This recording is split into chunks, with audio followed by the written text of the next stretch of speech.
এই লটার মধ্যে আপনি দেখেন এই যে নিচে একই লটের মধ্যে দেখেন পানগুলা কত ছোট, যেমন একটা জলি, দুইটা জলি, তিনটা জলি, চারটা জলি, এখানে 5টা জলি আছে।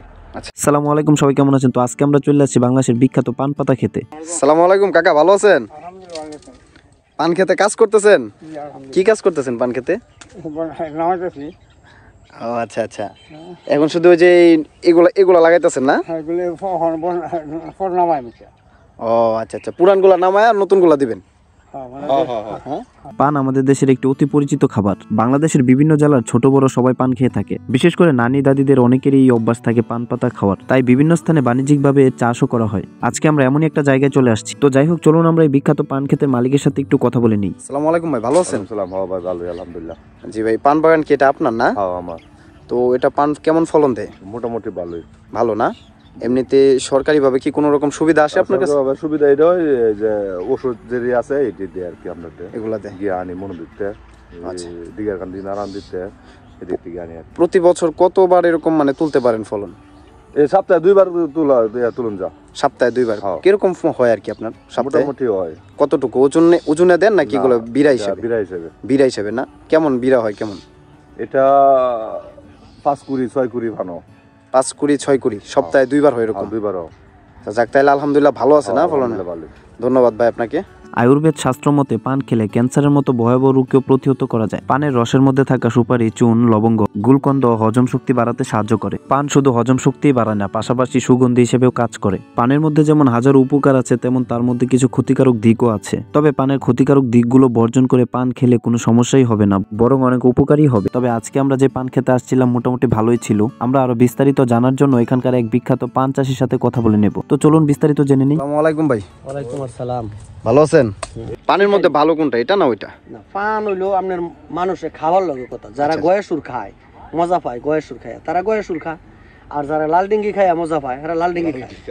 আমরা দিকে অনেক বর্তমানে লাল ডিঙ্গি বরের সংখ্যাটা বেশি। আচ্ছা আচ্ছা, গয়ের বরে আপনার মনে করেন পানের সেও কয়টা দেয়, সেও কাটার অর্থ হইলো যে আপনার দেখাই, আপনি নিজেই দেখেন এই জায়গায় একটা লতের মধ্যে আপনি ধরেন, আপনি দেখেন এই। হ্যাঁ, আর এরপরে একটু বড়, এরপরে একটু বড়, এরপরে দেখেন বড় বড়, মানে ছোট থেকে বড় হইতাছে। না, বড় হইতাছে আবার ছোট। মানে এটার নাম হইলো সেওকাট। সেওকাট অঞ্চলটার নাম কি, মানে মূলত এই জায়গাটার অঞ্চলটার নাম কি টোটাল? এটা মনোহরদী থানা, নরসিংদী জেলা, মনোহরদী থানা, এই সাগরদীর অন্তর্ভুক্ত। মানে সাগরদী হইলো বীর আহমদপুর গ্রাম, আমাদের এই গ্রামটা। আচ্ছা, যখন আসবেন বৈশাখ জেটে, হ্যাঁ বৈশাখ জেটে আসলে লতগুলা অটোমেটিকলি মানে আগের দিন দেখা যায় একরকম, পরের দিন মানে এটা টাইপ হই বড় বড় হইব, এবং পানের সাইজ গুলো অনেক বড় বড় বড় হয়। ঠিক আছে।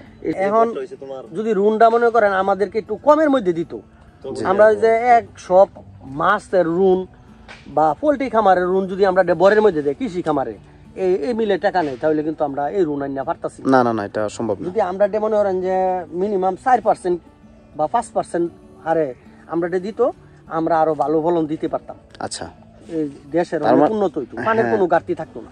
মানে হারটা একটু কমাই দিলে হচ্ছে আপনারা মোটামুটি একটা উন্নতির দিকে থাকতে পারতেন, দেশের উন্নতি হইতো না?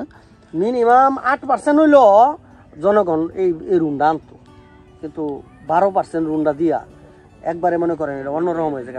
1 লক্ষ টাকা আনলে আপনার মনে করেন বছর পরে 12,000 টাকা দিতে হইব। তাহলে মোটামুটি এটা একটা ভালো সমস্যা হয়ে দাঁড়াইছে আপনাদের জন্য। আমাদের জন্য অনেক সমস্যা। আমরা কিন্তু এখন রুন আনতে যাইতেছি না, যে কারণে আমরা বড় ড্যামেজ হইব। রুন আনলে আমরা দেখা গেছে এটার মধ্যে খৈল ব্যবহার করতে হয়, সার ব্যবহার করতে হয়, ওষুধ ব্যবহার করতে হয়। আমরা কিন্তু জেলবার টাইম মতন আমরা এটার মধ্যে খাবার দিতে পারতাছি যখন দিতে পারতাছি না, তো অটোমেটিকলি মনে করেন পানের সাইজ গুলো ছোট হয়ে যাচ্ছে। ঠিক আছে, আসবে কই থেকে? রাইট, এই আর কি, আমরা অভাবে আছি। আচ্ছা ঠিক আছে ভাই, তাহলে আপনাকে অসংখ্য ধন্যবাদ সমস্যাগুলো শেয়ার করার জন্য। ধন্যবাদ। আমি ইনশাল্লাহ এগুলা সব জায়গায় ছড়াই দেওয়ার চেষ্টা করব। যদি কিছুটা হয় আমার দ্বারা, যতটুকু সম্ভব, যতটুকু মানুষ জানতে পারে, ওইটা যদি কোনো সরকারি লোক বা কারো কাছে যদি ওইরকম নিউজ যায়, হয়তো ওনারা আসতে পারে, ওইরকম যদি সহানুভূতি লোক থাকে তাহলে ঠিক আছে। তো ভাই দোয়া করবেন আমার জন্য, যেন আমি বার্তাটা পৌঁছে দিতে পারি, আর আপনাদের জন্য দোয়া রইলেও। ভালো থাকেন, ধন্যবাদ।